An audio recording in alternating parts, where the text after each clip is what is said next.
Hey everyone, how are y'all doing? Welcome to GlitchTechX. My modest production PC crashed, so I had to take a break, but now I'm back with another video. First of all, a huge thank you for making my previous video a success. I know, it didn't get a million gazillion views, but I'm sure we'll get there because you are supporting the channel. You are breathtaking. Alright, let's begin. In today's news video, Ryzen 9 5900X and 5950X benchmarks leaked. Not the old ones, new figures have just surfaced.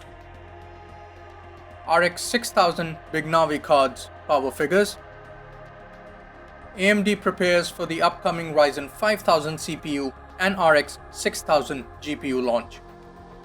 For our first news item, alleged Geekbench 5 benchmarks of the yet-to-launch Ryzen 9 5900X and 5950X have surfaced. Tum_Apisak discovered the Geekbench 5 entries for both the Ryzen processors. The Ryzen 9 5950X didn't fare well against the 5900X in single-core performance. However, new benchmarks have just surfaced which show that the Ryzen 9 5950X has much better performance than the previously leaked numbers. Take a look on the screen. The Ryzen 9 5900X has a single-core Geekbench 5 score of 1605 and a multi-core score of 12,869. 69, nice. This chip was tested with the 16GB of memory running at 3600 MHz. Just look at the max frequency, it almost hit 5 GHz. 4.95 GHz of boost clock, that's commendable. As far as the Ryzen 9 5950X is concerned, in the earlier benchmarks, it got a single core score of 1575, which was lower than the 5900X. But new benchmarks have just surfaced where the chip scored 1657 in the single core test and 15,860 in the multi-core test. The chip hit a whopping 5.04 GHz of boost clock.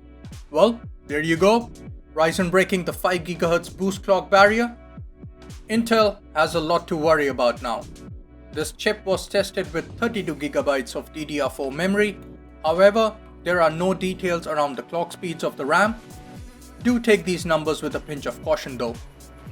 Compared to Geekbench 5's numbers, the 5900X is 20% faster than the 3900 XT in single-core tests and around 4% faster in multi-core tests. The 5950X is around 28% faster than the 3950X in single-core tests and around 13% faster in multi-core tests. Against the competition, the 5950X is 43% faster than the flagship Intel Core i9-10980XE in single-core tests. What the? That's mind-numbing. And around 7.5% faster in multi-core tests. I'm speechless. 43% faster? Whoa. Ryzen was never that good at single-core performance when compared with Intel. Think about the FPS gains now. Moving on to our next news item, the Radeon RX 6000 Big Navi power figures have been leaked. I did cover the Big Navi specs in a previous video, link is in the description, but apparently those figures were just GPU and VRAM figures, or rather the TGP. For NVIDIA, the TGP includes the power consumption of the entire board, that is the GPU, VRAM, VRM, fans, etc. But for AMD, TGP translates to just the GPU and VRAM. So the 255 watt figure for the Navi 21XT or the 220 watt figure for the Navi 21XL were just GPU and VRAM consumption. So in order to get the power figures, we need to take a look at the AMD equivalent of TGP, which is called TBP or total board power. This information comes from Igor's lab, so I would say that this is reliable. Taking a look at the Navi 21XT, the GPU alone has a power consumption of 235 watts. the 16GB memory will take up an additional 20 watts. Adding the MOSFETs, VRMs, fans, etc., we get a total of 320 watts. So this means that the RX 6900 XT has the same power consumption as the RTX 3080 Founders Edition card.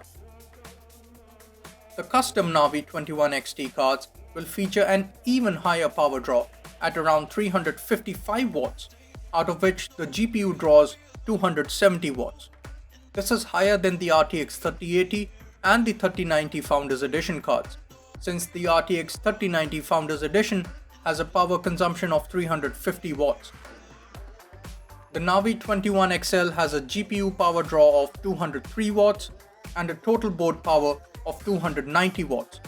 Compared to the RTX 3070, this is still higher, as the 3070 FE card has a TBP of 220 watts. What do you guys think of the performance per watt now? Let me know in the comments below. Next up, AMD doesn't want to pull off an NVIDIA. AMD has released guidelines to the retailers in order to maintain stock and address demand for the Ryzen 5000 CPUs and the RX 6000 GPUs at launch. These guidelines have been released by Red Gaming Tech. These guidelines include a lot of measures like bot detection, capture implementation, purchase limit of 1 per end user, limit B2B sales, etc. In my opinion, this is a decent step if implemented correctly, as NVIDIA is still bearing the brunt of the scalpers and bots that sabotaged the RTX 30 series launch, with NVIDIA CEO stating that the supply might normalize around 2021. Well, that's it for today's video. If you've watched it till the end, thank you so much for your time. Do consider subscribing to the channel for more content on PC gaming and PC hardware and tech. Click the bell icon as well. If you've liked the video, please give it a thumbs up. I'll see you next time. Bye for now.